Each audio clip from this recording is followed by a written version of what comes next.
hay jugadores muy buenos y luego están esos casos que directamente no tienen sentido. Porque durante un tiempo Jimmer Fredette no era solo bueno, era imparable. Un jugador universitario que podía salir a la cancha y meterte 30 sin despeinarse, 40 si se calentaba, 50 si simplemente decidía que era su noche.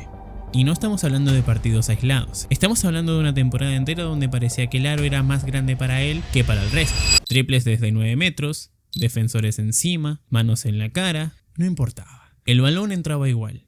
Tanto que llegó un punto en el que no solo la NCAA hablaba de él, sino que lo hacía todo el país. Jugadores NBA, entrenadores, analistas, incluso nombres como Kevin Durant llegaron a decir que era el mejor anotador del país. Y cuando un jugador en activo de la NBA, en su prime, te dice eso, no es hype, es respeto real.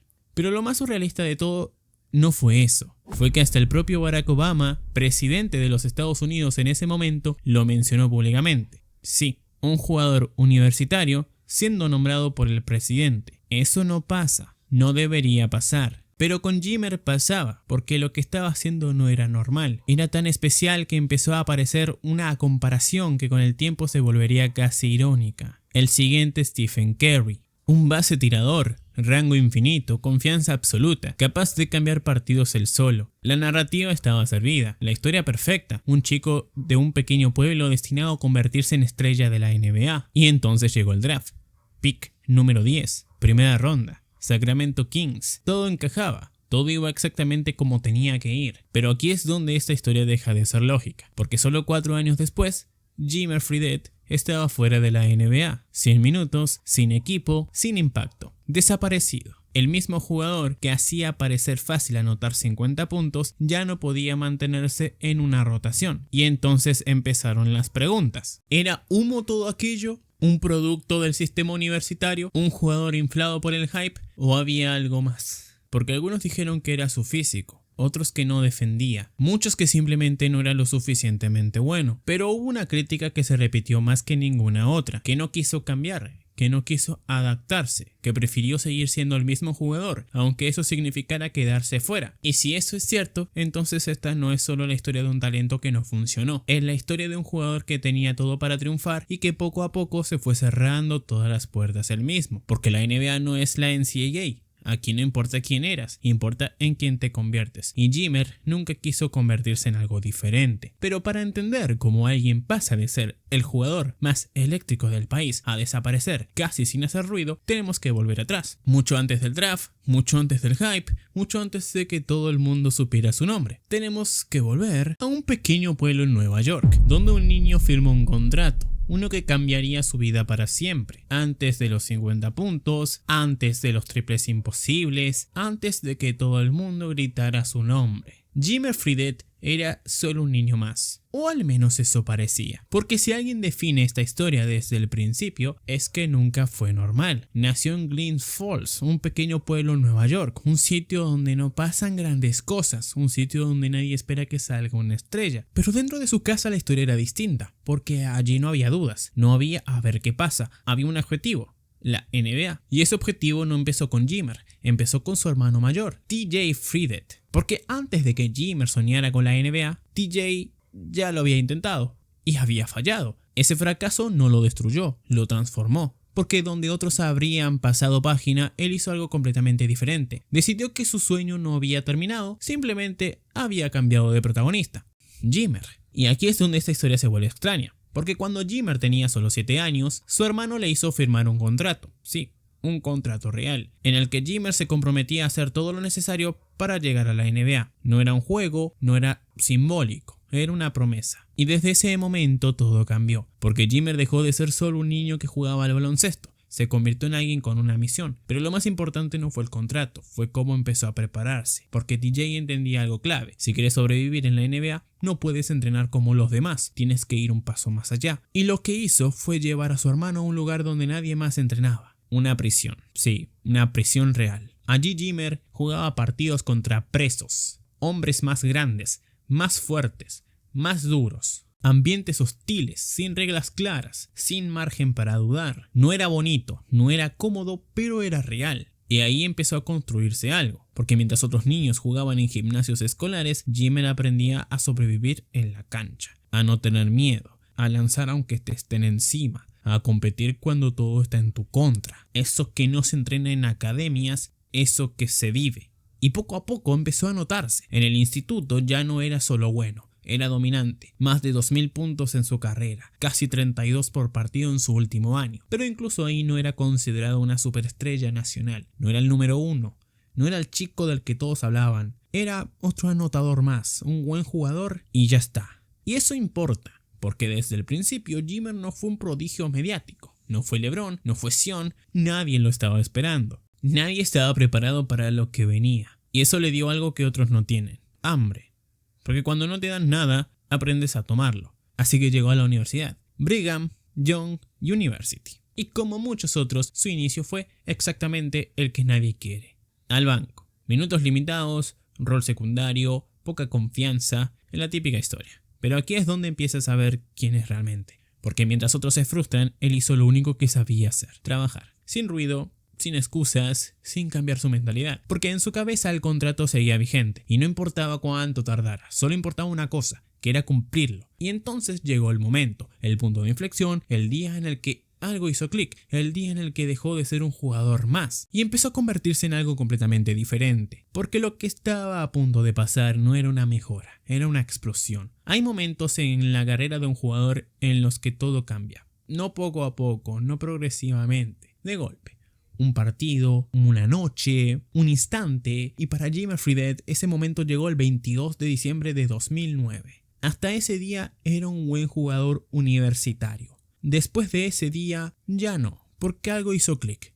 No fue una jugada concreta, no fue un ajuste táctico, fue confianza. Esa sensación de que da igual lo que pase porque sabes que vas a anotar. Y cuando un anotador entra en ese estado, no hay defensa que lo pare. Aquella noche, contra Nevada, Jimmer empezó a lanzar y no paró. Penetraciones, tiro tras bote, triples lejanos, todo entraba. 33 puntos, nuevo récord personal. Punto número 1000 con View. Pero lo más importante no fue el número, fue la sensación, porque por primera vez parecía que estaba jugando en otra dimensión. Y 6 días después lo confirmó, porque si alguien pensaba que aquello había sido una noche caliente, lo que vino después fue un mensaje: 49 puntos, 9 triples en cancha rival, sin miedo, sin freno, sin lógica. Era como si el aro se hubiera hecho gigante. Y aquí es donde empieza algo peligroso, porque cuando un jugador empieza a encadenar este tipo de actuaciones, pasa de ser bueno a convertirse en espectáculo. Y cuando eres espectáculo, la gente empieza a mirarte diferente, empieza a esperarte, empieza a creer, y eso fue exactamente lo que pasó. Porque de repente cada partido de View ya no era solo un partido, era un show, un escenario donde todo el mundo quería ver qué iba a hacer Jimmer esa noche. Y él respondía, porque no bajó el nivel, lo subió. Temporada de más de 20 puntos por partido, 47% en triples,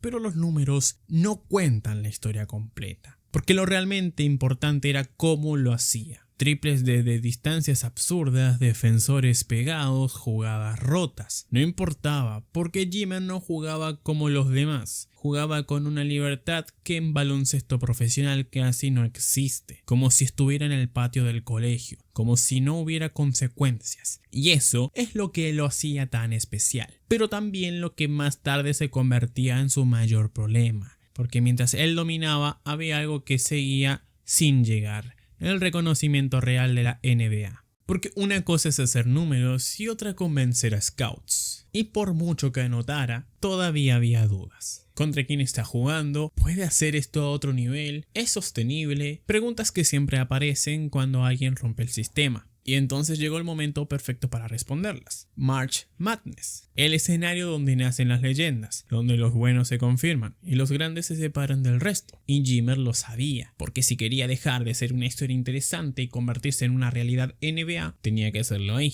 en el mayor escaparate posible. Y cuando llegó el momento no se escondió. En primera ronda 37 puntos. Overtime, victoria. No solo anotó, lideró, controló decidió. Pero incluso eso no fue suficiente, porque en la segunda ronda View cayó, y aunque Jimmer hizo 22 puntos, también perdió balones, falló, y por primera vez en mucho tiempo no fue suficiente para ganar, y eso cambió algo, porque hasta ese momento todo parecía ir hacia arriba, pero esa derrota plantó una duda, una pequeña grieta en la narrativa perfecta, porque ahora ya no era solo qué tan bueno es, sino puede ganar de verdad, y cuando esa pregunta aparece todo cambia, porque la NBA no solo busca talento, busca impacto, busca jugadores que eleven equipos, que marquen diferencias cuando más importa, y Jimmer todavía no lo había demostrado del todo, así que entendió algo muy claro. Si quería llegar a la NBA, su último año tenía que ser perfecto, no bueno, no sólido, histórico, porque ya no bastaba con ser el jugador que anota mucho, tenía que convertirse en algo más, en una estrella real, en alguien imposible de ignorar. Y lo que hizo después no solo cambió su carrera, cambió como todo el país lo veía, porque ahí fue donde nació de verdad Jimmer Manía. Hay temporadas buenas y luego están estas temporadas que cambian por completo la percepción de un jugador. El último año universitario de Jimmer Fredette no fue solo bueno, fue una declaración,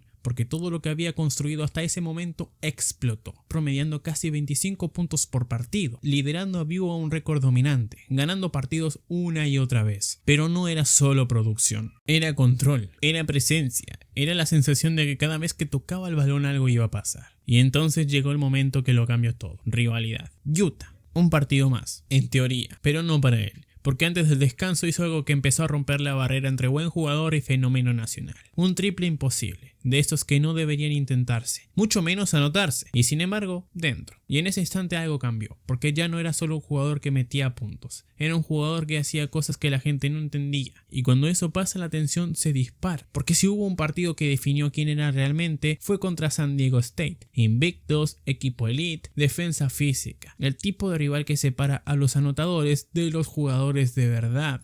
Y Jimmer los destrozó, 43 puntos. No importaba quién lo defendiera, no importaba el sistema, no importaba el contexto. Cada ajuste que hacían, él lo rompía.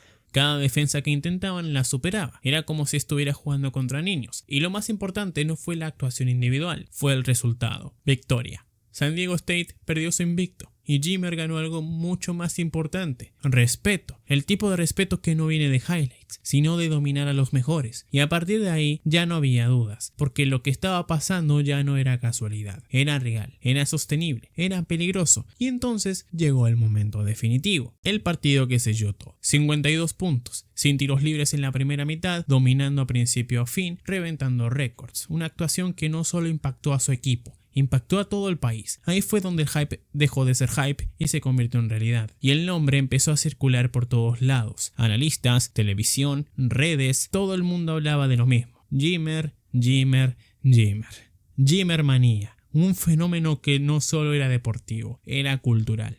Y entonces llegaron los reconocimientos. Jugador del año universitario, líder en anotación de toda la NCAA, el jugador más eléctrico del país. Y aquí es donde la historia alcanza su punto más alto, porque ya no eran solo periodistas, ya no eran solo fans, eran figuras importantes, validando su nivel. Kevin Durant hablando de él, Barack Obama mencionándolo. Cuando eso pasa ya no hay vuelta atrás, porque el mensaje es claro, este chico es especial. Y entonces apareció la comparación, la más peligrosa de todas, Stephen Curry, mismo estilo, misma confianza, mismo rango, el siguiente gran tirador de la NBA, la narrativa perfecta, porque todo encajaba, pequeño, infravalorado, explosivo, exactamente como Curry antes de explotar. Y en ese momento parecía inevitable que Jimmer Fredette iba a ser una estrella. Pero aquí es donde empieza el problema, porque cuando el hype llega a ese nivel ya no se trata solo de talento, se trata de expectativas. Y las expectativas pueden construir una carrera o destruirla, porque ahora ya no era suficiente con ser bueno. Tenía que ser el siguiente Curry, tenía que dominar, tenía que justificar todo lo que se decía de él. Y eso es una presión que muy pocos pueden soportar. Pero en ese momento nadie pensaba en eso, porque todo el mundo estaba mirando el mismo punto, el draft, el siguiente paso, el momento donde todo se hace real, donde los sueños se convierten en oportunidades y donde las historias empiezan a ponerse a prueba. Y Jimmer estaba a punto de descubrir algo, que dominar en la universidad y sobrevivir en la NBA no es lo mismo, ni de cerca. El draft es un momento. Pero la NBA es otra cosa, porque la noche en la que Jimmer Fredette escuchó su nombre todo parecía ir perfecto. Pick número 10, primera ronda, Sacramento Kings, una franquicia que necesitaba talento, un equipo donde podía tener oportunidades. Sobre el papel era ideal. El siguiente paso lógico era una historia que no había dejado de crecer, pero lo que nadie te dice del draft es que no es una confirmación, es un examen. Y desde el primer día la NBA empezó a hacer preguntas que en la universidad nunca aparecieron. Puede crear separación contra defensores más rápidos, puede defender a jugadores más grandes, puede jugar sin el balón, puede adaptarse, porque aquí nadie te espera, aquí no hay sistemas diseñados para ti, aquí no eres la estrella, eres uno más. Y ese fue el primer golpe, porque en View todo giraba alrededor de él. Cada jugada, cada posición, cada decisión, pero en Sacramento no.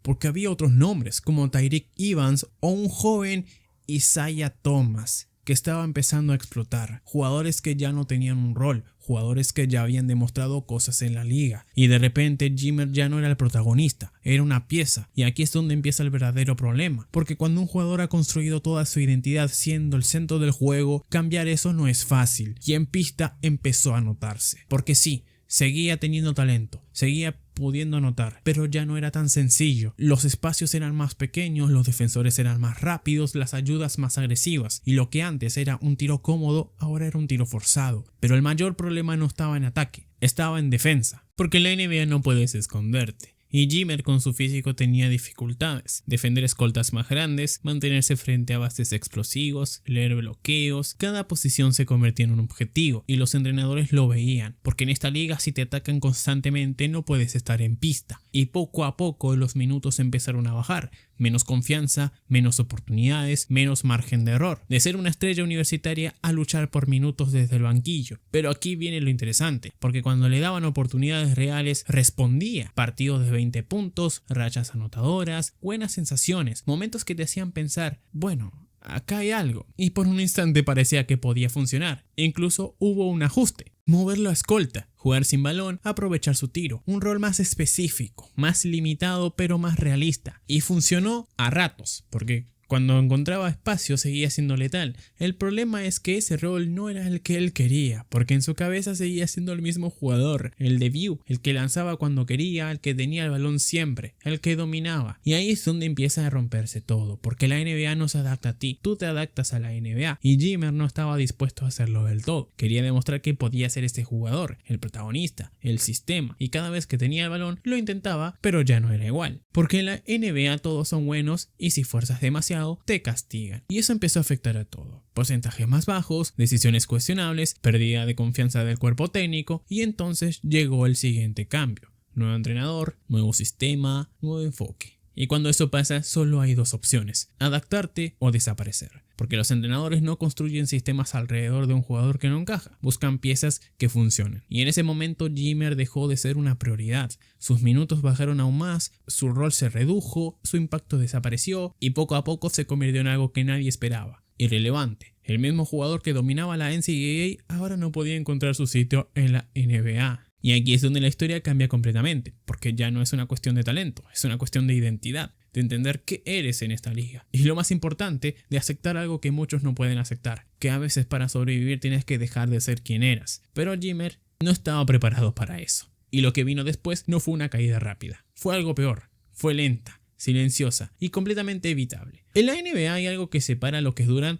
de los que desaparecen. No es el talento, no es el físico, ni siquiera es la oportunidad, es la capacidad de adaptarse. Y aquí es donde la historia de Jimmer Fredette cambia para siempre, porque mientras su rol se reducía, mientras sus minutos caían, mientras su impacto desaparecía, la solución estaba ahí, delante de él, pero nunca la tomó. Porque la NBA ya le había enseñado lo que necesitaba hacer, un especialista, un tirador sin balón, un jugador que se mueve entre bloqueos, que castiga desde la esquina, que no necesita dominar la pelota para impactar. Un rol que muchos grandes han aceptado y aquí es donde aparece una comparación clave. J.J. Redick, otro jugador universitario dominante, otro tirador elite, otro foco absoluto en su equipo, pero cuando llegó a la NBA fracasó al principio. Porque intentó hacer lo mismo que en la universidad, exactamente lo mismo que Jimmer. La diferencia es lo que hizo después, porque Redick entendió algo que cambia carreras. No necesito ser la estrella para ser importante. Y a partir de ahí se reconstruyó, aprendió a jugar sin balón, mejoró su movimiento, se convirtió en uno de los mejores tiradores de la liga. 15 años de carrera, más de 100 millones ganados, finales de la NBA. Todo gracias a adaptarse, y mientras eso pasaba, Jimmer hizo lo contrario. Porque él no quería cambiar, no quería hacer un rol, no quería limitarse, quería ser el mismo jugador. El de View, el de los 50 puntos, el que tenía el balón siempre, pero ese jugador no existía en la NBA. Y ese es el punto clave, porque no es que no tuviera talento, es que quería aplicarlo de una forma que no funcionaba en ese nivel. Y cuando tienes esa mentalidad, cada oportunidad se convierte en un problema, porque en lugar de encajar, intentas imponer. Y la NBA no funciona así. Los entrenadores lo veían, los equipos lo sabían y poco a poco las oportunidades desaparecieron. Menos minutos, menos confianza, menos interés, hasta que llegó el momento inevitable. Salida de Sacramento. Nuevo equipo, Chicago Bulls. Nueva oportunidad,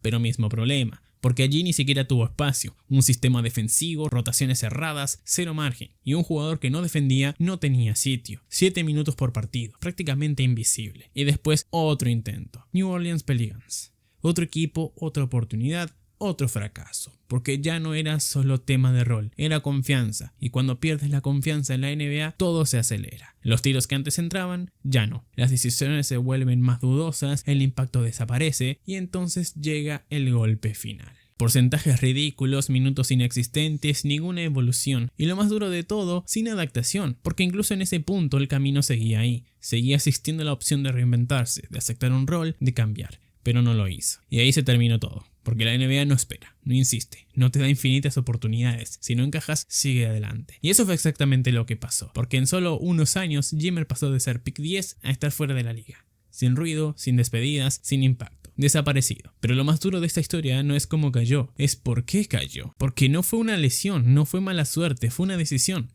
La decisión de no cambiar. Y eso es lo que convierte esta historia en algo mucho más grande que baloncesto. Porque al final no trata sobre lo bueno que era Jimmer, trata sobre lo que eligió no ser. Y lo que vino después no fue el final, pero sí fue la confirmación de todo lo que la NBA ya había decidido sobre él. Cuando un jugador sale de la NBA, la historia suele terminar ahí. Silencio, olvido, un nombre que poco a poco desaparece. Pero en el caso de Jimmer Fredette, la historia no terminó. Simplemente cambió de escenario, porque mientras la NBA lo dejaba atrás, él todavía no había terminado con el baloncesto. Y aquí es donde aparece una versión diferente de Jimmer, una que muchos nunca vieron. Una más madura, más real, pero también más tarde de lo necesario. Primero llegó la G-League, intentando volver, intentando demostrar que aún tenía nivel, y lo hizo. Partido de 30 puntos, rachas anotadoras, dominio ofensivo, por momentos parecía el mismo de View, pero la NBA no reaccionó, porque ya no se trataba de talento, se trataba de confianza, y esa ya la había perdido. Así que tomó otra decisión, irse fuera. China. Y ahí todo explotó otra vez. Porque en un contexto donde podía ser el mismo, Jimmer volvió a ser Jimmer. Partidos de 40, 50, incluso más de 70 puntos. Sí, 70. Una locura. Un nivel ofensivo que parecía sacado de otra realidad. Y fue entonces cuando recibió un apodo, que resume perfectamente su historia, el dios del baloncesto. Un reconocimiento brutal, pero también una ironía, porque ese nivel ya no importaba en la NBA, porque la pregunta nunca fue si podía anotar, la pregunta era si podía encajar. Y eso seguía sin respuesta. Aún así, hubo un último intento. Phoenix Suns, otra oportunidad, otra puerta, y esta vez algo era diferente, porque cuando volvió ya no era el mismo jugador, ya no intentaba dominar cada posición, ya no forzaba, se movía sin balón, tomaba mejores decisiones, jugaba más simple, más inteligente, más NBA. Y durante unos momentos se vio lo que podía haber sido, un tirador útil, un jugador de rotación, una carrera larga, pero ya era tarde, porque en la NBA las oportunidades no esperan, y aunque esta vez estaba listo, el momento ya había pasado. No renovaron su contrato y esta vez sí fue el final. Después llegaron a Europa, 3x3, nuevos retos, una carrera diferente, una vida dentro de baloncesto pero lejos del foco principal. Y con el tiempo Jimmer lo entendió. Entendió lo que antes no quiso ver, que el talento no es suficiente, que dominar un nivel no garantiza nada en el siguiente y que a veces el mayor enemigo de un jugador no es la liga.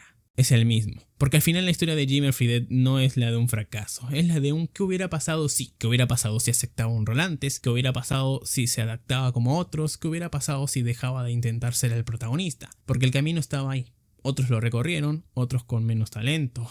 Tuvieron carreras más largas, pero él eligió otro. Y eso es lo que hace esta historia tan potente, porque nos recuerda algo muy simple. En la NBA no sobrevive el más talentoso, sobrevive el que entiende el juego, el que se adapta, el que evoluciona. Y Jimmer, aunque fue uno de los jugadores más especiales que hemos visto en la NCAA, nunca quiso dejar de ser eso. Y quizá ahí fue donde lo perdió todo.